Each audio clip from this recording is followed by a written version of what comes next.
এয়ারপোর্টে এমন দৃশ্য আছে। আসসালামু আলাইকুম পাবলিক। এই মুহূর্তে আছি বাংলাদেশের সবচাইতে গুরুত্বপূর্ণ জায়গাগুলোর মধ্যে একটা জায়গা, হযরত শাহজালাল আন্তর্জাতিক বিমানবন্দরে। এই বিমানবন্দরের এই চিত্রগুলা মানে প্রায় সময় আমার দেখা লাগে, কারণ হচ্ছে আমি প্রায় সময় এয়ারপোর্ট আমার আসা লাগে। এই যে এত মানুষ, এত কিছু, একটা যাত্রীর সাথে 4 জন 5 জন 8 জন 10 জন, আবার যাত্রী যাক আর আসুক যাই করুক, এই একটা মানুষকে বিদায় দিতে এত এত মানুষের মানে আসা যাওয়ার একটা চিত্র, এটা আশা করি একমাত্র বাংলাদেশে আছে। বাংলাদেশ ছাড়া আমার মনে হয় না যে পৃথিবীর বুকে আর কোনো জায়গাতে বা আর কোনো এয়ারপোর্টে এমন দৃশ্য আছে। এয়ারপোর্ট থেকে বাইরনির সময় এই জায়গাটা হয়েছে কাবজাবের জন্য একটা অন্যতম একটা জায়গা। লোকাল বাসে, প্রাইভেট কারে, সিএনজি, মোটর সাইকেলে, মানে সব সময় একটা কাবজাবের ভিতরে থাকে আর কি। যে এখনো দেখতেছেন সামনে কি গাড়িগুলা, কি অবস্থা, কি কন্ডিশন গাড়ির, আল্লাহ রে আল্লাহ।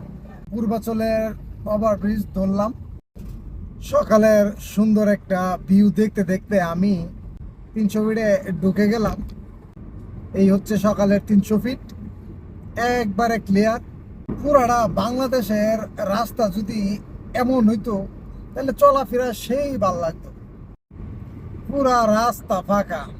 এই যে সামনে দিয়ে রাস্তা বন্ধ, রাস্তার কাজ চলে। আমি এখন বামে লইয়া বাইরে যাবো আর কি।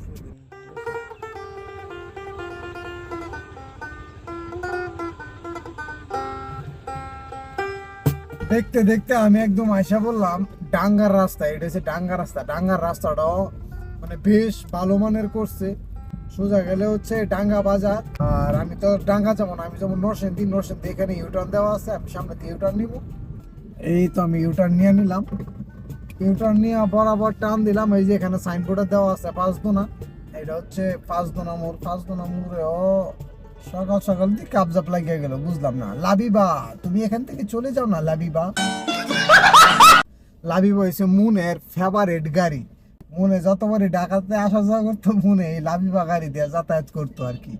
আর সেই লাবিবা এখন আমার সামনে দাঁড়িয়ে আছে। বনু, তুই যদি আমার এই বিরুদ্ধে হস তাহলে তাহলে তুই দেখিস, দেখে একটা কমেন্ট করিস। এই হচ্ছে তোর লাবিবা। একটু গ্যাস নিতে হবে, ওই জন্য সাহেবরা বুয়া পাম্পে ঢুকছি।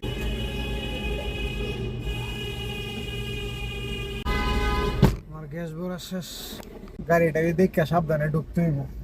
বাইরে গেলাম, পুরো দমে রাস্তা কাজ চলতেছে। এই যে জেলখানা মোড় ঢুকলাম আর একটা মিনি জ্যামের শিকার হইলাম।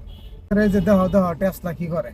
জেলখানা মোড় ফাঁস করে আমি এখন বেলানগর আছি। এটা খোলা আইছি আর জ্যাম লাগবো না, এটা কি হয়। এটা খোলা হওয়ার পরে একটা তীব্র যানজটের শিকার হইলাম। এখন এনতে বাইরেতে পারলে আলহামদুলিল্লাহ।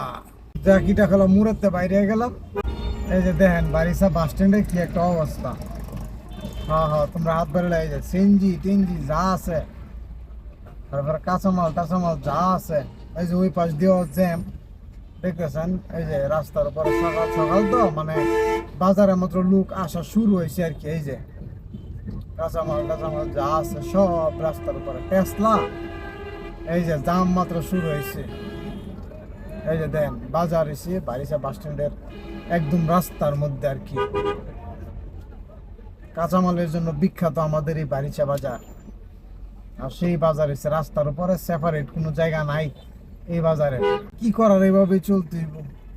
এই যে পুরা বাজার দিয়ে রাখছে রাস্তা। আর এটা মনে করেন না যে বাংলাদেশের মধ্যে খুবই গুরুত্বপূর্ণ একটা হাইওয়ে, ঢাকা সিলেট মহাসড়ক। এটা এই সড়কের উপরে এই বাজার, বারিসা বাজারটা আসলে অনেক বড়। এটার জন্য মানে একটা জায়গা দরকার, মানে অনেক কাঁচামাল টাচামাল এগুলো ওটা, এটার জন্য একটা জায়গা দরকার।